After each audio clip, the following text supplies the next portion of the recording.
ব্যাপার হচ্ছে কি, আমি সবাই কই যা তোমরা গান শিখো, কিন্তু অন্তর অন্তর দিয়ে গান শিখো। গানের যদি আন্তরিকতা দেয়, তাহলে তোমরাও একদিন ভালো শিল্পী হওয়া পারবে বলে আমি বিশ্বাস করি।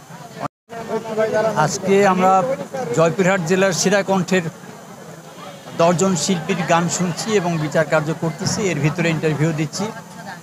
প্রথমে ধন্যবাদ জানাই জয়পুরহাট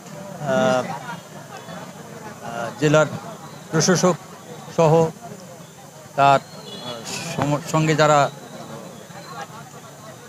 কর্মকর্তা আছেন তাদেরকে অনেক অনেক শুভেচ্ছা যে তারা এই জয়পুরহাট জেলায় বিভিন্ন উপজেলা থানা লেভেল থেকে শিল্পীদেরকে নিয়ে এসে জয়পুরহাট জেলায় ফাইনাল ইয়েতে করতেছে। এটা খুব একটা বিরল ঘটনা, আমি বলবো যে বিরল ঘটনা, যে এরকম সাধারণত হয় না।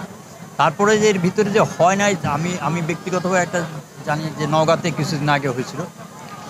তো এইখানে যারা গানে অংশগ্রহণ করছে এরা টোটালি, আমি যতটুকু শুনেছি যতটুকু জানি, যে একদম এরা গানের কেউ কোনোদিন মঞ্চে গান গায় না। তো জয়পুরহাটের আমি বলবো যে আমার বাড়ি জয়পুরহাট, আমি আল্লাহর কাছে হাজার শুকর যে এত সুন্দর প্রতিযোগী আসছে। এইখানে জন্ম হয়েছিল খন্দকার ফারুক আহমদ সাহেবের, এইখানে জন্ম হয়েছিল নাদির আপার, এখানে ফাতেমা তুজোরা এবং নাদির আপার ছোটো বোন তামান্নাও এখানে অত্যন্ত জনপ্রিয় একজন শিল্পী। আমরা সবাইকে বলি যে আসেন ভাই, আমরা একত্রে মিলেমিশে আমাদের দেশ থেকে যত গুণী শিল্পী পাওয়া যায় তাদেরকে প্রতিযোগিতায় আমরা যাতে যোগদান করে সেটা চেষ্টা করা উচিত। যারা প্রতিযোগিতায় আসছে তাদেরকে আন্তরিক ধন্যবাদ এবং শুভেচ্ছা। এরাই আগামী দিনের ধারক বাহক হবে বলে আমি বিশ্বাস করি। অনেক আনন্দিত। জয়পুরহাট সবসময় আমি এত উচ্ছল দেখেছি, প্রাণবন্ত এবং অনেক সংস্কৃতি মোনা এই অঞ্চলটি।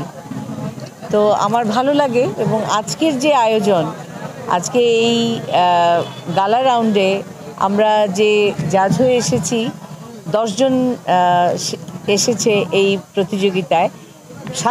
দীর্ঘ 7 মাস ধরে প্রতিযোগীরা গান করছে এবং প্রত্যন্ত অঞ্চল থেকে যারা গান কখনো করে কি করে না, ছোট থেকে বড় সবাই এখানে পার্টিসিপেশন আছে। এবং সেটা থেকে এই দীর্ঘ 7 মাসের একটা প্রশাসনের ইচ্ছায় চেষ্টায় যেখানে নিয়ে এসেছে, এই মানে আমি বলবো যে একটা অঞ্চলকে সংস্কৃতির একটা পরিমণ্ডলে আমাদের বাংলাদেশকে রিপ্রেজেন্ট করছে এবং সংস্কৃতি যে কত সুন্দর সেটা তার প্রমাণ রাখছে। প্রতিযোগিতায় কে প্রথম হবে দ্বিতীয় হবে সেটা বড় কথা নয়, এই যে গান হচ্ছে, এই যে আনন্দ, এই যে তারুণ্যের 2025-এর যে মেলা, এই রকম আয়োজন আমি কিন্তু অনেক জায়গাতেই দেখি না।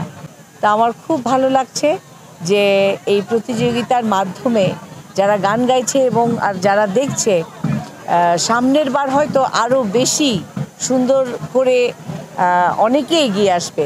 আমাদের জয়পুরহাট সেরাকণ্ঠ 2025 প্রত্যেকটা গল্পের মতো আমাদের সেরাকণ্ঠেরই একটা গল্প আছে। আমরা বিচারিক কার্য সম্পাদন করছি। এটি অত্যন্ত কঠিন, আসলে কাকে রেখে কাকে বাদ দেব। প্রত্যেকেই অনেক প্রতিভাবান এবং কাউকে রেখে কাউকে আলাদা করা যাচ্ছে না। তারপরে সবার জন্য আমাদের পক্ষ থেকে দোয়া এবং শুভকামনা রইল।